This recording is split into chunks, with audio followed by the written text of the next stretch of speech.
होश में हमारे शब्दों को ध्यान से सुनना। जब इतना गलत हो जाता है तो अपना चेहरा अपने को पसंद नहीं आता और अपना जीवन अपने को पसंद नहीं आता और अपने अंदर से मन कहने लगता है नष्ट कर दो इस शरीर को। फिर वो जो आगे की लीलाएं होती है, अच्छा ऐसा हुआ, फांसी लगा ली, जहर खा लिया, ये कर लिया, वो कर लिया। यदि तुम परमार्थ के पथिक हो, ये तीन बातें नहीं है तो तुम्हारा पतन हो चुका है। हमारा मन भजन में लेकर, होटलों में खाओगे, भजन में मन लगेगा, अशुद्ध आहार करोगे, मनमानी व्यभिचार प्रवृत्तियों का दर्शन, संभाषण और क्रिया करोगे और तुम्हारा मन सच्चिदानंद प्रभु में लग जाएगा। तमाशा समझा है, तमाशा समझ लिया अध्यात्म में मन को लगाना। अपनी दिनचर्या में इतना पावर है कि जहर भी समन हो जाएगा। मीरा जी का समन हो गया ना। अगर नियम है 1:45 बजे उठने का, स्नान का, तो 1:45 बजे ही उठना चाहिए, 2 नहीं बजना चाहिए। अपने पास सामर्थ्य होने पर नीचापमानम सुधा, वो नीच है, हम उस पर शासन कर सकते हैं, पर उसके द्वारा किए हुए अपमान को सह गए और अंदर से मनाया भगवान तुम्हें सुखी रखे, स्वस्थ रहो। जिसका इंद्रिय मनोनिग्रह युक्त समय व्यतीत होता है भगवत चिंतन में, वो महापुरुष है। अभी वर्तमान में ही है, चिंता मत करो, स्थिति जागृत होने में देर नहीं। सच्ची सच्ची तुम में बहुत सामर्थ्य है, जागो। अगर झुक गए तो रौंद दिए जाओगे। ये 8 बातें भगवत भक्त अपने जीवन में जांच ले कि है कि नहीं है, अगर ना हो तो धारण कर ले। पहला है, संत महापुरुष आपके जीवन में है कि नहीं, ये जांच करनी। देखा है हमने, अगर किसी संत को आदर्श मानकर आप नहीं चल रहे हो तो दिमाग को खसकते हुए देखा, खसक गया है दिमाग। वो मनमानी आचरण केवल सिद्ध बनने के लिए कर रहे हैं। उनके आचरण ऐसे कि भोले भाले लोग ये समझे कि ये तो सिद्ध है। और जानते हो सिद्ध किसे कहते हैं? ब्रह्म भूता प्रसन्नात्मा न सोचति न कांक्षति समः सर्वेषु भूतेषु मद भक्तिम लभते पराम निर्माण मोहाजित संग दोषा अध्यात्म नित्या विनिवृत्त कामा द्वंद्व विमुक्ता सुख दुख संगई गच्छन्त मूढ़ा। ये स्थिति आनी चाहिए। पूरा कोरा जैसे नाटक मंच पर नाटक किया जाता है ना, पूरा दिखाई देता है, पूरा नाटक। क्यों? क्योंकि कोई डांटने वाला नहीं है, कोई आदर्श नहीं है महापुरुष जीवन में। जो मन में आवे सो बोलो, जो मन आवे सो नाटक करो, तो 100 200 500 लोग भोले भाले जिनको ककहरा नहीं आता परमार्थ का, वो कह देते मेरे भगवान, मेरे सिद्ध योगी, मेरे महापुरुष मिटिया मेट कर देते हैं। बात तो तब समझ में आवे जब रसिक जन पास करे, गुरुजन पास कर दे। अपने मन से कुछ नहीं होता, जिसे महापुरुष पास कर दे वही होता है। संत महापुरुष कहे ठीक चल रहे हो, ठीक है, या वो मौन स्वीकृति दे दे, ठीक है। अपने मन से सिद्ध बनने पर सिद्ध थोड़ी कोई हो जाता है। जीवन में तुम्हारे संत हैं कि नहीं, बस इतनी बात देखो। अब एक भगत जी आए थे, अपने लोग तो सबका आदर ही करते हैं। उनका दिव्य रूप से हनुमान जी हमारे सामने प्रकट हुए थे। सच्ची बात कह रहे हैं, जिस समय दिव्य रूप हनुमान जी ने धारण किया तो हनुमान जी महाराज के ही भाई पवन पुत्र भीम कंपायमान थे। भीम जैसे हनुमान जी वैसे भीम, बड़े बड़े पर्वतों को अपनी टक्कर से चूर करने की सामर्थ्य रखने वाले। अभी पैदा ही हुए थे भीम और गोद में लिए हुए माता कुंती चल रही थी। अचानक सिंह निकला, दहाड़ हुई तो गिर गए भीम। तो जिस चट्टान पे गिरे चकनाचूर हो गई चट्टान, और उस आवाज से भयभीत होकर भाग पड़ा सिंह। अभी गोद में बच्चा थे। वो भीम जिस समय प्रार्थना की कि भैया मैं तुम्हारा वो दिव्य रूप देखना चाहता हूं, तो उनका काहे को तुम व्यर्थ में ऐसा तुम नहीं देख पाओगे। तो उनका हमारी लालसा है आपका छोटा भाई हूं तो पट्टहास किया हनुमान जी का वो दिव्य रूप कि कंपायमान होकर कह रहे थे, हे वायुपुत्र, हे पवन पुत्र, तुम अपने रूप का संवरण करो, मेरी सामर्थ्य नहीं। और वो व्यक्ति ऐसे कह रहा, मैं दिव्य हनुमान। हम कह रहे पाखंड मत करो, ठीक से चलो तो ये सब भगवत स्वरूप अनुभव में आ जाएंगे। ठीक से चलो, बड़ा विचित्र स्वरूप है। जब तक जीवन में कोई संत नहीं तो हम ये देख रहे हैं कि वो जीवन या तो पाखंड में सकिल जाएगा और या तो व्यर्थ के चिंतन में फंसा हुआ अपने को मान लेगा कि मैं सिद्ध हूं। आपका शब्द, आपकी दृष्टि, आपकी चेष्टा, तस्मा शास्त्रम प्रमाणम ते, तब सिद्ध माना जाता है। बहुत सिद्धों के दर्शन हुए, गंगा किनारे सिद्धों का हमने कभी नहीं देखा ऐसा प्रमादी। सिद्ध प्रमादी नहीं होता। 95 वर्ष की आयु पूज्य स्वामी श्री ओंकारानंद सरस्वती जी महाराज 4 बजे एक अपने निज जन से कहते, वो स्वेटर पहना दीजिए। बोले स्वामी जी अभी तो धूप है। नहीं, अंदर अभी जाएंगे, चिंतन में विक्षेप होगा, हमारे पास समय नहीं, डाल दो शरीर में। अब इसका एक साधारण शब्द हुआ, इसका प्रभाव इतना पड़ा, इतनी अवस्था में इतने चिंतन परायण की स्वेटर पहनना है, ये स्मृति बाधा ना पहुंचा पावे, डाल दो शरीर में। कितना सूक्ष्म। बड़े बड़े महापुरुषों को देखा है, अपने ब्रज के प्रेमी जनों को और ब्रह्मबोध संपन्न दोनों महापुरुषों को, किंचन मात्र कहीं भी कोई भी शास्त्र विपरीत शब्द नहीं, 1 सेकंड की चेष्टा नहीं पाई शास्त्र विरुद्ध। और यहां शास्त्र में है ही नहीं, हो वैसे सिद्ध हो रहे हैं। क्यों? क्योंकि जीवन में किसी आदर्श महापुरुष का अंकुश नहीं। अगर किसी संत का भय तुम्हारे जीवन में नहीं है तो ये माया रौन देगी, पक्का समझ लीजिए। कोई महापुरुष तुम्हारे ऊपर अंकुश लगाने वाला हो तो इसीलिए जो देहाभिमानी जी होते भाग पड़ते हैं, क्योंकि उनकी सिद्धावस्था में वो बाधा पहुंचाएंगे। गुरुजन असली सिद्ध बनो, नाटक नहीं, तो भाग पड़ते हैं। और जो गुरुजनों की शरण में रहता है वो परिपक्व भगवत प्राप्त महात्मा बन जाता है। इसलिए पूज्य बाबा कह रहे, पहला, किसी महापुरुष का अनुशासन है कि नहीं। प्रगट में अनुशासन जरूरी है, प्रगट में अनुशासन जरूरी है। नारदानंद सरस्वती जी महाराज नैमिषारण्य के पीछे आए थे, कुछ परिक्रम उन्होंने बताया। अब वो पधार गए जो वहां के अधिकारी बनाए गए, विवेकानंद जी। नए वस्त्र धारण करके आ गए। सदवई में मना है, यदि ऊपर का नया वस्त्र हो तो नीचे का पुराना और मलिन होना चाहिए। अगर नीचे का तो फिर ऊपर का पुराना मलिन, मैच नया, क्रीच एकदम, ये सब साधुता के कुछ नियम होते हैं, साधुता की एक मर्यादा होती है। तो वो दोनों नए पहन करके आ गए, भूल हो गई उनसे, देखा शिष्य। और नैष्ठिक ब्रह्मचर्य में सफेद कपड़े पहनाए जाते, तो और वो खिले हुए ऐसे बांधे, ऐसे सब।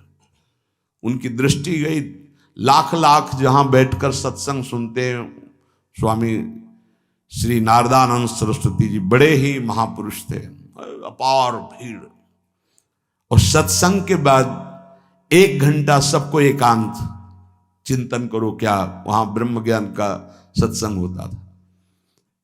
प्रातःकालीन बेला पे जैसे अपने यहाँ सत्संग होता है, वहां थोड़ा विलंब होता था, 5:30 बजे। जो निज जनों का वो योग वासिष्ठ से कैसे तुम्हें बताएं, जो उस सभा में बस यही लगता है कितनी जल्दी देह राख छूटे और अपने स्वरूप में महापुरुषों का वचन का प्रकाश होता है। एक सत्संग होता था सामूहिक सब लोगों को, एक होता था पर्सनल, जो दिव्य साधक हैं केवल वही बैठ सकते हैं, अन्य नहीं।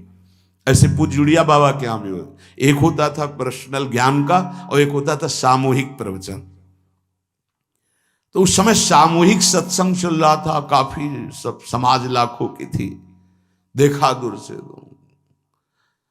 एक शिष्य से कहा गौशाला में जाओ, गोबर को गीला कर दो। उनसे कहा विवेकानंद गोबर की छवियां भर करके यहां खड़े हो सत्संग के पास।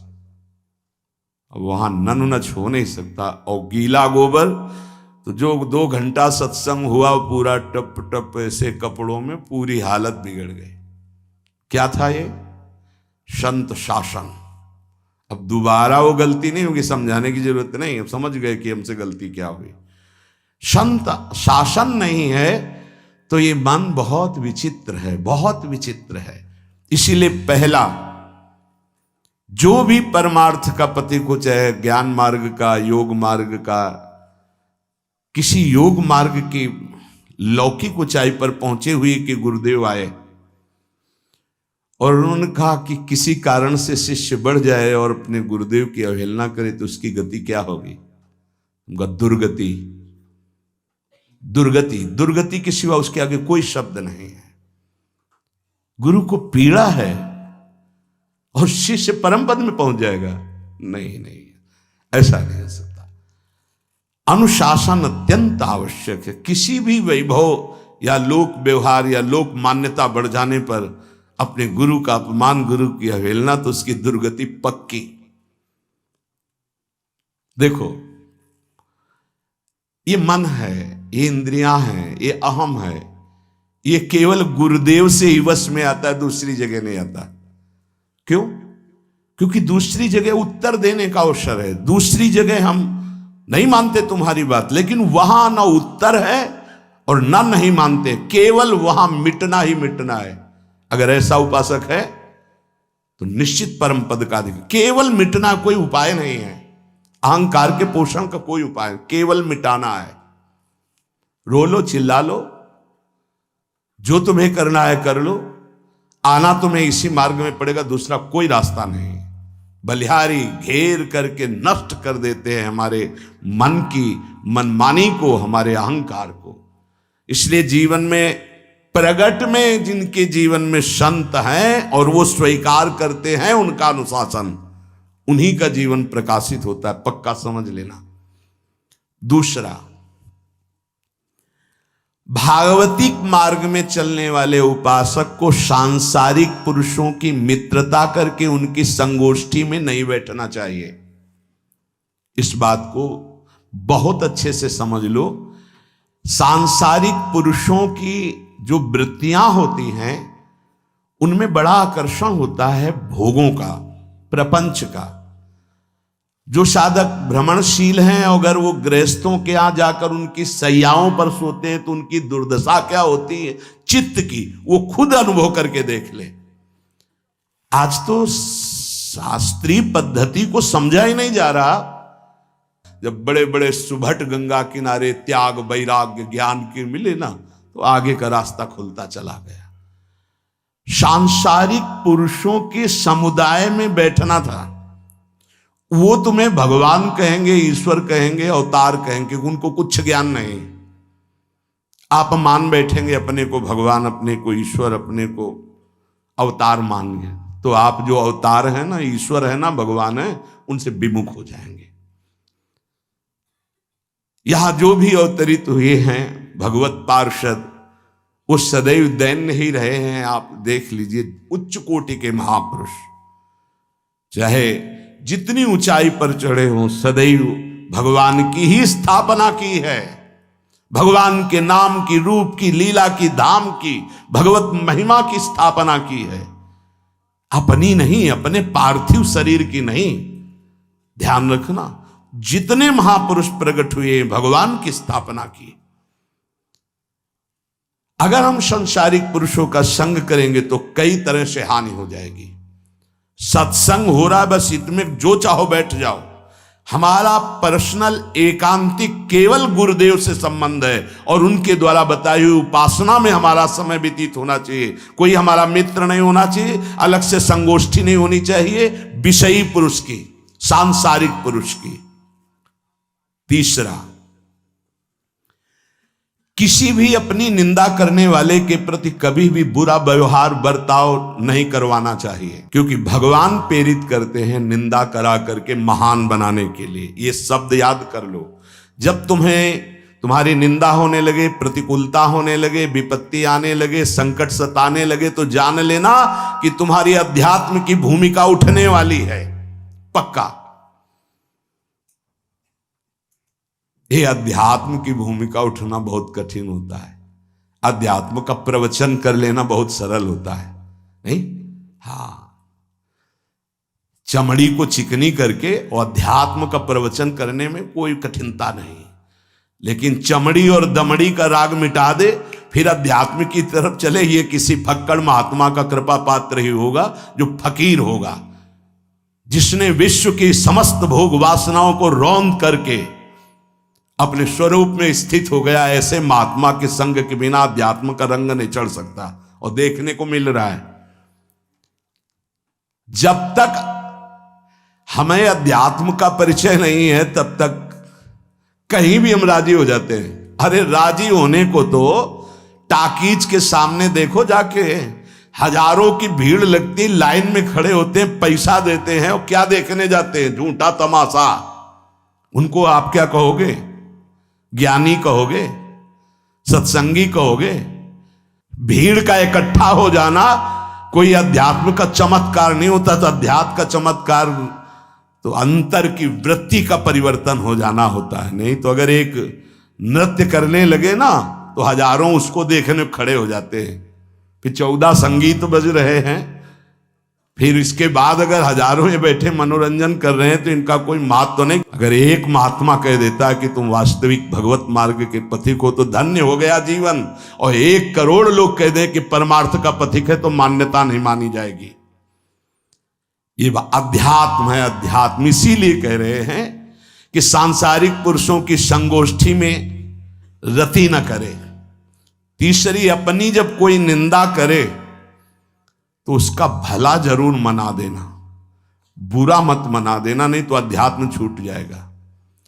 अपने पास सामर्थ्य होने पर नीचापमानम सुधा, वो नीच है, हम उस पर शासन कर सकते हैं, पर उसके द्वारा किए हुए अपमान को सह गए और अंदर से मनाया, भगवान तुम्हें सुखी रखे, स्वस्थ रहो, और कभी भी हम आपका विरोध नहीं करेंगे। जब अवसर मिले तब फिर हमारी निंदा करना। भगवान तुम्हें स्वस्थ रखे, तुम्हारा कभी अमंगल न हो। ध्यान रखना, अध्यात्म। चौथा, अपने मुख से कभी किसी की निंदा ना करना। निंदा व्यक्तिगत नाम लेकर के की जाती है, सिद्धांत सार्वभौम वर्णन होता है। जैसे यहां हम कह रहे हैं, वो निंदा सिद्धांत के विपरीत आचरण में जो चलते हैं उनकी है। कौन है? नाम नहीं है, रूप नहीं है। सिद्धांत में चलना एक ये मार्ग है, सिद्धांत से बिलक चलना ये पाखंड है। पाखंड और दंभ की निंदा होती, और सत्य की कोई निंदा करे तो वो प्रकाशित होता है। सत्य निंदा से ढकता नहीं। जैसे कोहरा थोड़ी देर के लिए सूर्य को ढकने का नाटक कर सकता है, लेकिन सूर्य जब प्रकाशित होगा तो कोहरे की धज्जियां उड़ जाएंगी। 5वां, मान लेने की इच्छा का त्याग करके अपने समीप जो भी आवे, छोटा बड़ा सबको प्यार और मान देना। ये 8 अच्छे उपासक में सब लक्षण पाए जाते हैं। दूसरों को मान देने का स्वभाव रखना, चाहे छोटा बच्चा ही क्यों न हो। ये नहीं कि धनी मानी बड़ा आकर के धन राशि दे रहा है तो उसका सम्मान हो रहा है, और छोटा प्रणाम कर रहा है उसकी तरफ देखा भी नहीं जा रहा। नहीं, बच्चे से लेकर कोई भी सबको एक ही प्यार की दृष्टि से देखना, भगवत भाव से देखना। अपने को मान रहित और दूसरों को मान देने का स्वभाव बना देना। 6वां, अपनी इंद्रियों को सदाचार परायण रखना। इंद्रियां ये सदैव व्यभिचार की तरफ भागती हैं। नेत्र व्यभिचार दोष, बार बार दूसरों के प्रति देखना आकर्षणकारी, कैसा भी दोष अंदर का भाव हो, नेत्र दोष। दूसरों की बातें सुनना, श्रवणेन्द्रिय दोष। वाणी से दूसरों की चर्चा करना, वाणी। ऐसे हर इंद्रिय अपने व्यभिचार में जाना चाहती है। सदाचार परायण उपासक होता है। कल की बात है, कल चिंतन हो रहा था श्रीमद् भगवद गीता जी का। अगर उपासक में सदाचार इंद्रियों की पवित्रता नहीं है तो ढकोसला के सिवा कुछ नहीं रहेगा। ये अच्छे से समझ लो। इंद्रियों का विलास चल रहा, खुला दिखाई देता है, खुला। वो एक दृष्टि होती है, उसमें दिखाई देता है। अंतर में ब्रह्म बैठा हुआ शांत मौन है और ये समझ नहीं पा रहा, केवल नाटक पे लगा हुआ है। अपना मन, अपनी इंद्रियां यदि संयम में नहीं है, सदाचार में नहीं है, तो ढकोसला ही है, आडंबर ही है, नाटक ही है। पक्का समझ लीजिए। अगर वो संयमी नहीं है, जितेंद्रीय नहीं है, मनोनिग्रही नहीं, तो अध्यात्म क्या है? क्या प्रवचन हो रहा है? किस बात का प्रवचन हो रहा है? जो अनुभव हुआ उसका हो रहा है, शास्त्र सम्मत हो रहा है। जितेंद्रियता नहीं, इंद्रिय निग्रह नहीं, मनोनिग्रह नहीं। छठवां, सदाचार परायण, अर्थात इंद्रिय और मन शास्त्राज्ञा के अनुसार चले। जिसका इंद्रिय मनोनिग्रह युक्त समय व्यतीत होता है भगवत चिंतन में, वो महापुरुष है।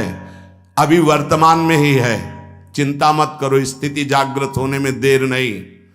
बंद रखो अपनी खिड़कियों को, कहीं माया की हवा ना घुस जाए। सच्ची सच्ची तुम में बहुत सामर्थ्य है, जागो। अगर झुक गए तो रौंद दिए जाओगे। एक एक बात अच्छे से समझ लो। मुस्कुरा के, प्रेम व्यवहार दिखा के, अपनापन करके फिर तुमको अधीन किया जाएगा। माया भगवती बहुत बलवती है। ऐसे करके फिर ऐसे प्रहार करती है, क्योंकि साधक बहुत प्रवीण है। ऐसे में अपने को बचा लेगा, लेकिन ऐसे में बचाना बहुत कठिन होता है। हमारी बात को समझ लेना, ऐसे में बचाना बहुत कठिन होता है, बहुत कठिन होता है। समर्पण का मिश, सेवा का मिश, अपनापन का मिश। हमारी इंद्री, हमारा मन बहुत धोखेबाज है, हमें कोई धोखा नहीं दे सकता। ये हमारा मन, हमारी इंद्रियां हमको धोखा देती है। साधु, साधक, परमार्थ पथिक, भक्त इस बात से परम सावधान। सदाचार और सरलता, संयम के साथ हमारा समय व्यतीत होना चाहिए। किसी के गवाही की जरूरत नहीं है, किसी के प्रमाण की जरूरत नहीं। आप खुद अपने हृदय की भूमिका को नाप लीजिएगा। कितनी ऊंचाई पर चढ़ रहे हो, आपको खुद अनुभव में समझ में आ जाएगा। जो इंद्रियों का गुलाम, मन के द्वारा भ्रष्ट आचरण करने वाला है, वो कुछ भी हो, कोई भी हो, कहीं भी हो, दुर्गति शब्द से ही संबंध है। जीते जी दुर्गति, फिर फांसी ऐसी लगे तेषम दुख न हो। सच्ची मानना, जब गलत हो जाता है आचरण, तो अपना मन अपने को कहता है नष्ट कर दो, ये जीवन किस काम का।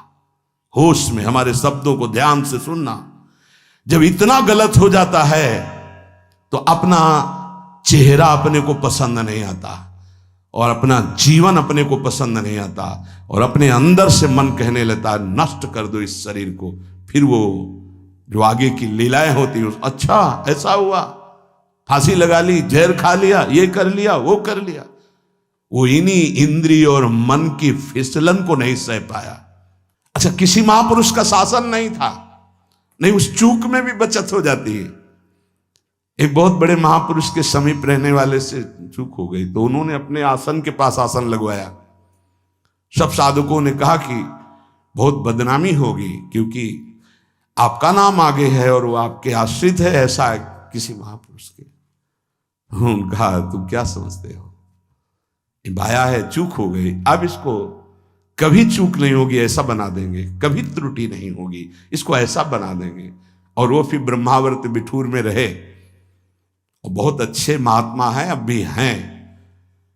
अगर संत का शासन है और आपसे चूक भी हो जाती है, तो ऐसा बना देंगे कि दोबारा चूक नहीं होगी। पर इंद्रिय और मन को छूट देकर मनमानी आचरण करने वाला कभी साधक नहीं हो सकता, पक्का। और आप सच्ची मानना, आपकी एक बार इंद्रिय मन छूट हो गई तो जिंदगी भर दबे रहोगे, दहाड़ने लायक नहीं रहोगे। माया तुम्हारे को सदैव कोसती रहेगी, तुम्हारा हृदय जलता रहेगा। ऐसा कैसे हो गया, ऐसा कैसे हो गया। जब ऊंचाई की तरफ सोचोगे तो सामने वो, अगर प्रायश्चित करके मिटा दिया है तो बात है, नहीं तो वो कर्म सामने आ जाएगा। लगेगा नहीं हम इस ऊंचाई लायक नहीं है, नहीं हम इस ऊंचाई लायक। आपसे प्रार्थना कर रहे, अगर चूक हो गई हो तो उसको मिटा दो, नहीं आगे बढ़ने में बाधा पहुंचा देगा। अपने गुरुजनों से सलाह करके उसका प्रायश्चित कर लेना चाहिए। अगर गुरुजन कर दे जाओ कुछ नहीं तो कुछ नहीं, खत्म खेल, वो निपटा देंगे, वो करुणामय है, उनमें बड़ी सामर्थ्य है। पर छठवां सूत्र, सदाचार संयम जितेंद्रियता मनोनिग्रह साधक में होना ही चाहिए। जो साधक एकांत में मनोरंजन करके अपने जीवन को नष्ट कर रहे हैं, अच्छा होता गृहस्थ धर्म में रहते, बाल बच्चे पैदा करके मेहनत करके धर्म पूर्वक कमाते और समाज की सेवा करते। यदि अखंड ब्रह्मचारी वैराग्य मार्ग के पथिक हो तो चूक ना होने पावे प्रार्थना करते हैं। इंद्रियों को शिथिल ना होने देना, मन को शिथिल मत होने देना, नहीं तो ऐसा बंधन ये बांध देते हैं कि बड़े बड़ों को सर झुकाकर चलना पड़ता है, रौंद देती है माया। ध्यान रखना, सर उठाने लायक नहीं रह जाता। अगर इंद्रिय जन्य भोगों का आकर्षण नष्ट कर दे तो अपना मन अपने को जलाता रहता, धिक्कार देता रहता। कैसे हो गया ऐसे? तो कैसे हो गया? कीन हो इस कबहू अभिमाना, सुख हो वंचा कृपा निधाना। कहीं अभिमान हो गया कि मैं ब्रह्मचारी हूं, मैं जितेंद्री हूं, मैं मनोनिग्रही हूं, तो ठाकुर जी ने दाना फेंक दिया, देख भला मनोनिग्रही है तो मत चुन।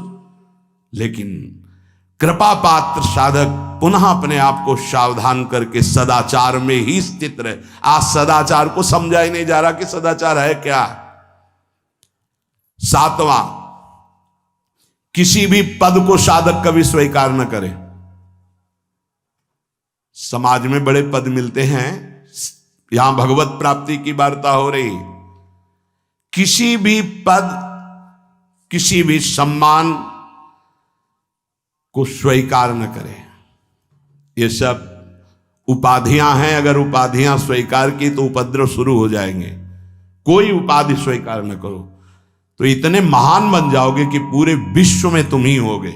ये भी बात याद कर लो। कोई भी छोटी मोटी उपाधि स्वीकार की तो उस महान को नहीं प्राप्त कर पाओगे। विश्व में तुम ही होगे, या तो ज्ञान में तो एक तुमसे बड़ा कोई है नहीं, और अगर भक्ति में तो तुमसे छोटा कोई नहीं, तो विश्व में तुम ही तो हुई है ना। सब बड़े और आप छोटे, विश्व में आप त्रणादपि सुनीचेन, और ज्ञान तो हम ब्रह्मास्मि, सबको समेट लिया अपने में, एक के सिवा दूसरा कोई नहीं। यह है उपाधि रहित महापुरुष की स्थिति। कोई उपाधि स्वीकार न। अनंत ब्रह्मांडों का महारत्न इंद्र नीलमणि, जहां जहां भक्त मेरा चरण रखे वहां वहां रखूं हाथ, पीछे पीछे मैं फिरूं कभी न छाड़ूं साथ। इससे बड़ा कोई पद होगा? निरपेक्षम मुनिम शांतम निर्वैरम समदर्शनम अनुब्रजाम्य हम नित्यम पूये अत्यंगुरेणु भी। जिसकी चरण रज लेने के लिए परब्रह्म परमात्मा पीछे डोलता है, वो है ये पद। जब कोई पद नहीं स्वीकार करता तो ये पद प्राप्त होता है। इसलिए सातवां, किसी भी उपाधि को, पद को साधक कभी स्वीकार न करे। आप यहां के अमुक बन करके अमुक नहीं, सेवाएं सब हैं पर सेवक हूं, कोई पद नहीं। देख लो बड़े बड़े महापुरुषों को। पूज्यपाद उड़िया बाबा जी ने जब देखा तो दंड का विसर्जन कर दिया कि पद की तरफ ये घसीट रहा है। गंगा जी में महाप्रभु चैतन्य देव ने गंगा जी में जो हमारे परम पद के बीच में आएगा वो सबका प्रवाहित कर देना ही उचित है। बहुत समझना, पूरे जीवन भर याद रखना, यह अध्यात्म है। अध्यात्म कभी कोई भी उपाधि स्वीकार ना करे। वो बहुत जल्दी उपाधियां सामने लिख दी जाती है, तभी कोई वो स्थिति ही नहीं आती। उपाधि, हमारे ब्रजमंडल में एक से एक महापुरुष हुए हैं। बाबा प्राण धन रहे हैं, कितने संत महापुरुष, और उनको यहां प्यार से ब्रजवासी जन मेरो बाबा प्रिया प्रीतम के लाडले। कोई उपाधि नहीं, कोई पदवी नहीं, कोई प्रतिष्ठा नहीं। और आठवां, ये आखिरी, किसी भी परिस्थिति में अपने आराध्य देव का चिंतन ना छूटने पावे। पूर्णता, ये तभी हो सकता है जिसके जीवन में ये तीन बातें हैं। आखिरी वाली बात, किसी भी परिस्थिति में अपने लक्ष्य का चिंतन न छूटने पावे। ये तीन बातें जिसके जीवन में है तो ये आखिरी बात पूर्ण होगी। आखिरी और पहली दो बहुत जोर की बात थी। पहली थी किसी संत महापुरुष का शासन, और पूर्णता आई किसी भी परिस्थिति में अपने लक्ष्य का चिंतन न छूटना। बीच में अपने आप सब आ जाएगा। तीन बातें, पहली व्यवहार शुद्धि, दूसरी नियम निष्ठा, और तीसरी प्रतिज्ञा पालन। तुम चाहे जिस संप्रदाय के हो, जिस वर्ण के हो, चाहे जिस आश्रम के हो, और चाहे जो हो, यदि तुम परमार्थ के पथिक हो, ये तीन बातें नहीं है तो तुम्हारा पतन हो चुका है। पतन हो जाएगा नहीं, नाप लो, तुम्हारा पतन हो चुका है। पहला, व्यवहार शुद्धि। आपका जीवन किस मार्ग का पथिक है? बोले गृहस्थ। आप अपनी मर्यादा में, आपकी जो मर्यादा है प्रवृत्ति मार्ग की, उसी के अनुसार एक सीमा में रहकर आपका इंद्रियजन्य व्यवहार। दूसरा, आप कौन? विरक्त मार्ग के पथिक। अब विरक्त मार्ग के पथिक के बहुत से रास्ते हैं, संन्यास, योग मार्ग, अमुक अमुक अमुक अमुक, लेकिन हर निवृत्ति मार्ग का एक ही उपदेश है, उसका व्यवहार शुद्ध होना, इंद्रिय संयम, मनोनिग्रह। अगर वैरागी होकर इंद्रिय संयम नहीं है, मनोनिग्रह नहीं, तो उसका व्यवहार अशुद्ध है। इसी में सब आ जाएगा, सब कुछ, सारा व्यवहार आ जाएगा। गृहस्थ होकर यदि उस सीमा के अंतर्गत नहीं, बाहर भ्रष्ट है, तो साधक ही नहीं। विरक्त होकर यदि उसका व्यवहार शुद्ध नहीं, देखो चूक हो जाना अलग बात होती, हो गई गलती, सुधार कर लो, पूरे जीवन में पुनरावृत्ति ना हो। हमारी आखिरी श्वास तक भगवत प्राप्ति का रास्ता शास्त्र देता है। अगर आपसे चूक हो गई, अभी तक समय बर्बाद हो गया, अब सुधार लो, अब बना लो। बहुत बड़ी फिसलन माया की है। अगर आपको समझ में आ गया कि अब हमें सुधरना चाहिए, आज से सुधर जाओ, आज से भगवत प्राप्ति हो जाएगी। बड़ा अनुभव हो जाएगा आपको कि पीछे मैं ऐसा, अब आगे चल करके ऐसा भगवत कृपा से हो गया। व्यवहार शुद्धि। व्यवहार शुद्धि, एकांत शुद्ध। एकांत बहुत पवित्र होना चाहिए।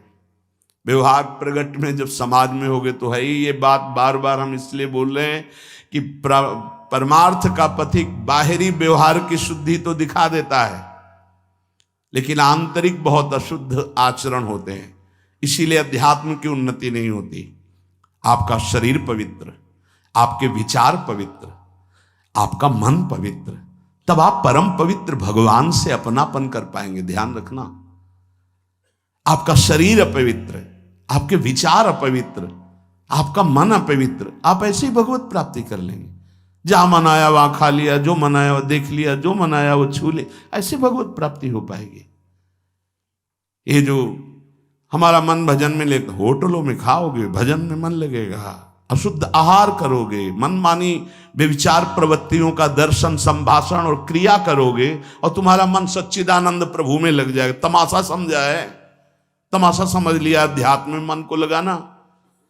आहार शुद्ध नहीं, विचार शुद्ध नहीं, आचरण शुद्ध नहीं, चार लोग बैठे हैं उसी में अपनी इंद्रियों को बार बार तुम आकर्षण, शरीर आकर्षण की तरफ ले जा रहे, दिखाई नहीं दे रहा है क्या स्थिति तुम्हारी? बात करेंगे, ब्रह्म ज्ञान के नीचे बात ही नहीं। अरे कुछ नहीं है। संयम से चलो, सदाचार से चलो, पवित्रता से चलो, तो कोई संशय ही नहीं रह जाएगा। पर संयम, सदाचार, पवित्रता, ये सब केवल ग्रंथों में लिख रहे हैं, पर अपने तो सौभाग्यशाली है ना, चल सकते हैं। अपने को अवसर मिला है। जो नहीं चल पा रहे हैं वो कम से कम सुन तो रहे हैं, चलने की तैयारी कर रहे हैं। लेकिन आप लोग तो चलने की तैयारी नहीं, चल चुके हैं। आप अपने को बचा लीजिए, आप अपने को संभाल लीजिए। पूज्य बाबा कह रहे हैं व्यवहार शुद्धि, नियम निष्ठा, प्रतिज्ञा पालन नहीं तो वो पतित हो चुका है। पतित हो जाएगा नहीं, पतित हो चुका है। दूसरा है नियम निष्ठा, जो तुम्हें गुरु ने दी है या स्वयं धारण की है। दोनों बातें होती।